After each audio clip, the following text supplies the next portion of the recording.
Mathématiques, leçon 6, classe de sixième, la gestion des données, les statistiques. Les statistiques, les statistiques font partie de la leçon la gestion des données. Alors, la gestion, cela concerne l'organisation, la lecture, la répartition et la représentation. Et les données, ce sont des informations. Donc, classe de sixième. Alors, la première chose qu'on va faire, c'est lire un tableau. Alors, Napoléon disait qu'un bon croquis vaut mieux qu'un long discours. Voilà, c'est pareil pour un bon tableau vaut mieux qu'un long discours. Et nous verrons après, un bon diagramme vaut mieux qu'un long discours. Alors, un tableau permet de présenter des données sous une forme claire et synthétique. C'est le but. Forme claire et synthétique. Synthétique, ça veut dire qu'on va à l'essentiel. Exemple 1. Voici les effectifs des élèves selon les classes. Alors, vous voyez qu'il y a 1, 2, 3, 4, 5, 6. Il y a 6 colonnes et il y a 2 lignes. La première ligne, ce sont les classes plus le total. Et la deuxième ligne, ce sont les effectifs. Alors, les effectifs, c'est le nombre d'élèves, avec toujours le total. Alors, comment lit-on cela? En sixième, il y a 162 élèves. En cinquième, il y en a 181. En quatrième, il y en a 163. En troisième, il y en a 101. Le total, c'est 162 plus 181 plus 163 plus 101 est égal à 607. C'est assez simple. Maintenant, il y a des tableaux plus ou moins compliqués. Donc là, nous allons voir un tableau à 2 entrées. 1, 2. Donc 2 informations. Permet d'obtenir davantage, donc c'est plus, de précision sur la répartition des données. Une répartition par classe. Exemple 2, voici la répartition des élèves demi-pensionnaires et externes selon les classes. Donc on va dire dans chaque classe quels sont ceux qui sont demi-pensionnaires ou externes. Donc le tableau, il y a toujours 6 colonnes. Par contre, il y aura 3 lignes. Donc la ligne pour les classes et les 2 autres lignes pour les types d'élèves. Alors, en sixième, nous avons 84 demi-pensionnaires. En sixième, nous avons 78 externes. 84 plus 78, cela fait au total 162. Donc là, on a réparti les effectifs totaux de la sixième, ou l'effectif total de la sixième, en 2 catégories, les demi-pensionnaires et les externes. En cinquième, nous allons répartir 181 élèves. Alors, il y en a 85 qui sont demi-pensionnaires et 96 qui sont externes.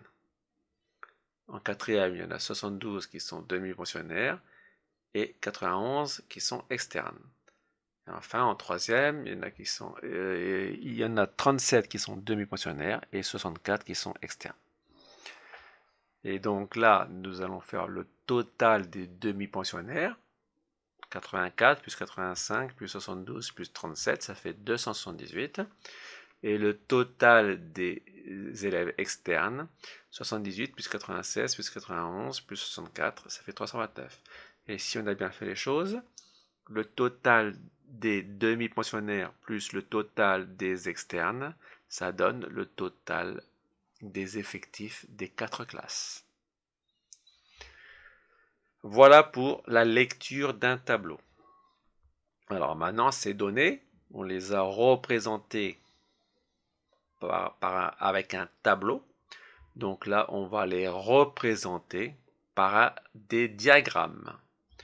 Alors, des diagrammes. Alors, il y a le diagramme en bâton. Pourquoi en bâton? Vous voyez bien que ça représente un bâton. Alors, il y en a 4, parce qu'il y a 4 classes. Alors là, c'est toujours avec deux axes. Là, l'axe ici, c'est pour les classes. Et ici, c'est pour les effectifs. Alors là, vous voyez qu'il y a la même distance et la même largeur pour les bâtons. Et ce qui change, c'est la longueur des bâtons, donc qui vont correspondre avec les effectifs. Donc là, c'est 62, parce que nous sommes dans la classe de 6e, il y a 62 élèves. Donc 62 se trouve, il y a 150, 62.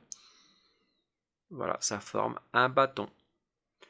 Après, il y a le bâton de la 5e, 181. Et on le trace, et voilà. Et ça fait 4 bâtons. Et comme disait encore une fois Napoléon, un bon croquis vaut mieux qu'un long discours. En voyant ce diagramme en bâton, on voit tout de suite que la classe qui a le plus d'élèves, c'est la 5e. Ça sert à ça, un diagramme. Alors maintenant, autre manière de représenter des données, des informations, c'est la courbe. Toujours pareil, deux axes. Là, ce sont les classes. Et là, ce sont les effectifs. Le nombre d'élèves. Nous choisissons un point pour placer les classes, 6e, 5e, etc., avec la même distance, le même rapport. Donc là, ici, il y a un petit point, ça veut dire que le repère, c'est 0, 1. Donc là, c'est 0,5, 1,5, 2,5, 3,5. Donc là, on est là. On va aller jusqu'au niveau de 162. Donc là, généralement, il y a des pointillés. Et on marque le point d'intersection entre la classe et l'effectif de la classe. Donc voilà, pour la 6e. Pareil pour la 5e. On monte jusqu'à 181. On met le point. Et pour la 4e et pour la 3e, c'est pareil. Et après, on relie les points. Et ça nous forme notre courbe. C'est une autre manière de présenter des informations, des données. Alors le diagramme circulaire est un peu plus compliqué. Donc on voit aussi un camembert. Mais le terme mathématique, c'est le diagramme circulaire. Alors, vous voyez bien que c'est un cercle. Alors, pour calculer les angles, parce qu'ils ne sont pas faits n'importe comment, donc là, ici, il y a un angle. Pour le calculer, c'est un peu plus compliqué. Il faut faire un tableau de proportionnalité. Alors, vous vous rappelez qu'un tableau de proportionnalité, il y a toujours un total et le total de la figure ou des données que l'on cherche. Vous vous rappelez que pour le pourcentage, le total c'était 100. Bah là ici, comme c'est un cercle, le total ça va être 360 degrés.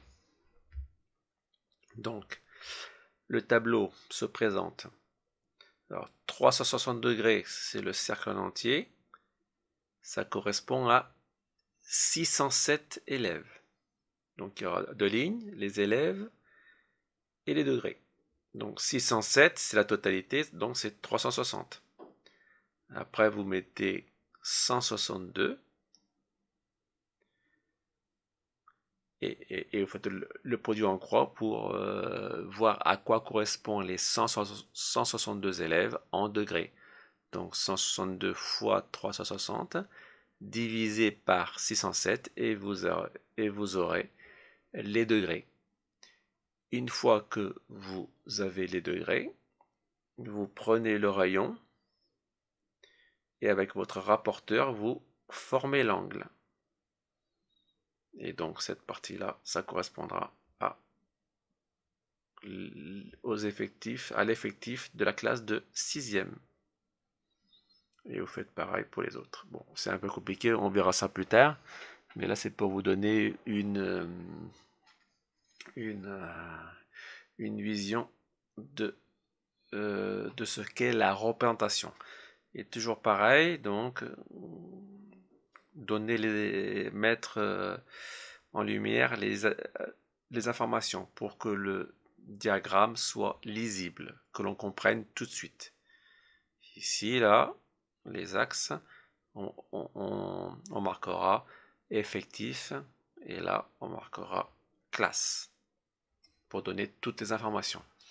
Voilà pour les statistiques, l'initiation aux statistiques.